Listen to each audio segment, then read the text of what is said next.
You go from your life here as unstable and temporary to the world itself is temporary and unstable. And this is where Allah subhanahu wa ta'ala talks about a person who's unprepared and who panics when either one of those two things fall apart. And so Allah Azza wa Jalla says, كَلَّا إِذَا بَلَغَتِ التَّرَاقِيَ وَقِيلَ مَنْ رَاقٍ وَظَنَّ أَنَّهُ الْفِرَاقِ. Right? When death comes to a person, and at that moment, help, something's wrong, something's off, something doesn't feel right. You know, holding the chest, I'm not ready, no, not yet. That's one form of panic that's based in not being prepared enough. The other form, when it comes to the instability of the world, Allah Azza wa Jalla says, إِذَا زُلْزِلَتِ الْأَرْضُ زِلْزَالَهَا وَأَخْرَجَتِ الْأَرْضُ أَثْقَالَهَا وَقَالَ الْإِنسَانُ مَا لَهَا. Allah Azza wa Jalla talks about the earthquakes, right? And the earth shaking and everything falling apart. And then you say, what's going on with it? Right? SubhanAllah, you know, earthquakes, may Allah protect us and may Allah have mercy on all of our brothers and sisters that have perished in them and those that have been through them. You know, I've only been in a minor earthquake. Not too long ago, actually. SubhanAllah, this last year. And it was the strangest feeling. And we had one here in Dallas. But just like people say we don't have a real winter, say we don't have a real earthquake. I actually I witnessed a little earthquake in Turkey. And we know what happened in Turkey, you know, a few years ago. May Allah have mercy on all of the martyrs. And SubhanAllah, it's the most terrifying thing in the world. It's like the earth is the most stable representation to you of this world. And when that's moving, there's no way to even describe that. Like a hurricane, I grew up in New Orleans, I know hurricanes. Hurricane, the wind is blowing hard, the storms, right? But your earth is still stable. But when the earth itself starts to shake, then that is a sign of how this is not a place to be taken as mustaqarra. It's not a place to be taken as permanence. And so the very first way that we come into the subject of signs of the hour is representing our own temporary nature and then recognizing the temporary nature of the world itself. And that's why Hisham ibn Urwa, who narrates the hadith from Urwa ibn Zubayr radiyallahu ta'ala anhuma, who narrates from his aunt Aisha al-Mu'mineen radiyallahu anha, one of the famous narrations about the Day of Judgment and how the Prophet ﷺ would answer people who asked him about the signs of the hour. He said, Al-Qiyam al-Sughra, the minor resurrection, or Sa'atukum, your hour means your death.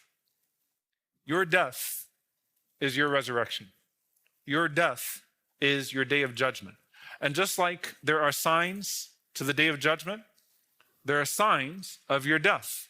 Right? You get older, you start to get weaker, you start to get grayer, you start to become more dependent, you start to find different things that give you indications of the end. And that's why an-nadhir, right? Ja'ahum an-nadhir, one of the interpretations of an-nadhir, the warner, is gray hair.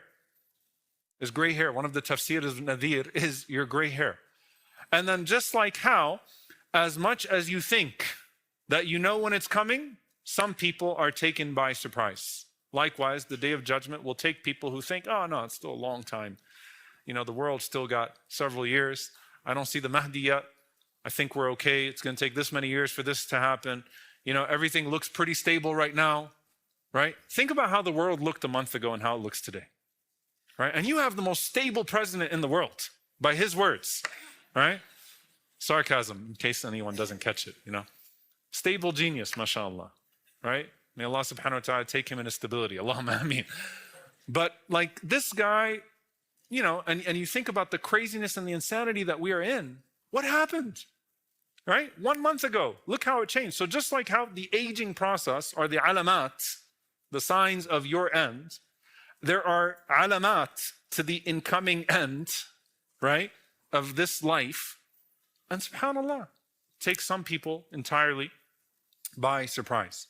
And so the ulama call al-qiyam al-sughra, the minor resurrection, al-ma'ad al-awwal, the first appointed time. Your personal Day of Judgment. Is that, your personal hour is that? Or if you live to see the hour of this earth. So basically, you have the end of your world or you have the end of the world. The way that you prepare for both of those things is the exact same thing. And the similarities between the two is that Allah subhanahu wa ta'ala says, وَمَا كَانَ لِنَفْسٍ أَن تَمُوتَ إِلَّا بِإِذْنِ اللَّهِ كِتَابًا مُؤَجَّلًا.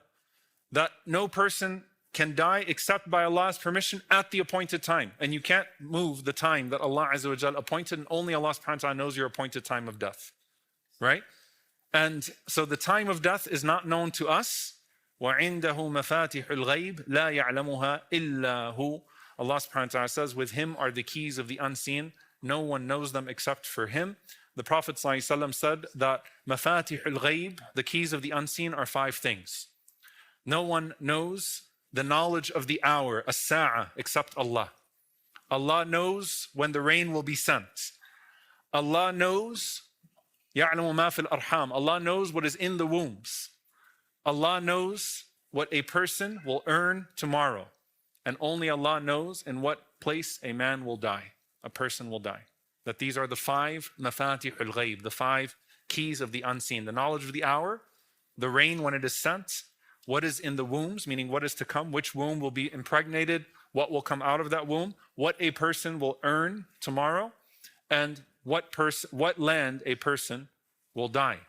Likewise, the Prophet ﷺ compared the fitna of the grave to the fitna of Dajjal, the test of the grave, to the test of Dajjal, the test of the Antichrist.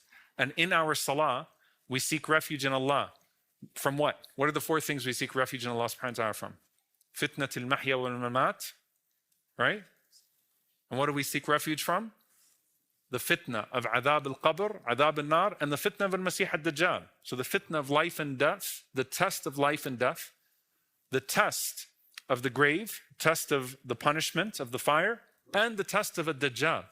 And the relationship between those 2 things, like when the Prophet ﷺ said to the companions that in your grave you will face something that is more severe than the test of Dajjal. And the companions cried so much that Asma bint Abi Bakr radiallahu anha, she was sitting in the masjid behind the men. And she said, we couldn't hear the Prophet ﷺ because of the crying of the men. And so I started to stop the men I asked them, what did the Prophet ﷺ say that made you all cry? What's the relationship between those 2 things? That when the angels come to a person in the grave and they shake you, when you're asked in your grave, it's a very disorienting circumstance. You're extremely disoriented, right? And what holds you in the midst of that disorientation is that thabat, that firmness that Allah subhanahu wa ta'ala puts inside of you.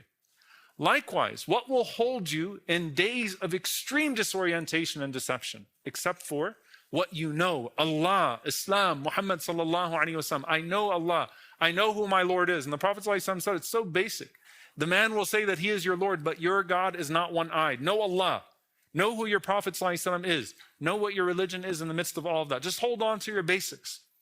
And so the disorientation, the idea of being able to hold on to something, no matter how disorienting it gets, is the key to success through the end of your world and through the end of the world. And that's why the Prophet ﷺ taught us to seek from Allah subhanahu wa ta'ala as the most frequent prayer, الثبات, firmness. Firmness. Ya muqallib al-qulub, thabbit qalbi ala dinik. O turner of hearts, make my heart firm on your way. Whether that is because of all of the fitan around me that could take me away, or that is at the moment of death, or that is at the moment where I am asked, it is الثبات. يُثَبِّتُ اللَّهُ الَّذِينَ آمَنُوا. I want to be firm in the midst of it all. So what was the Prophet ﷺ's usual answer? So let's now go to, if you walk up to the Prophet ﷺ and you asked him, Ya Rasulullah, mata sa'a? When is the hour?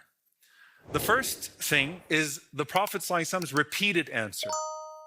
And there's an important distinction here between something the Prophet ﷺ said one time, because that would be a message that he's specifically trying to deliver to the person in front of him, and something that was the usual answer of the Prophet ﷺ. Aisha radiallahu ta'ala anha says, كَانَ رِجَالُ مِنَ الْأَعْرَابِ, that there were men from the desert, Bedouin men from the desert, and they would come to the Prophet ﷺ jufa, like they were very rude. And they would ask the Prophet ﷺ in the middle of whatever he was doing, mata sa'a, when is the hour? When is the hour? Prophet ﷺ is giving a lecture, Ya Rasulullah mata sa'a, Ya Rasulullah mata sa'a. He's talking to someone outside. They don't have the mannerisms of, excuse me, they just say, Mata sa'a, Ya Rasulullah, Mata sa'a.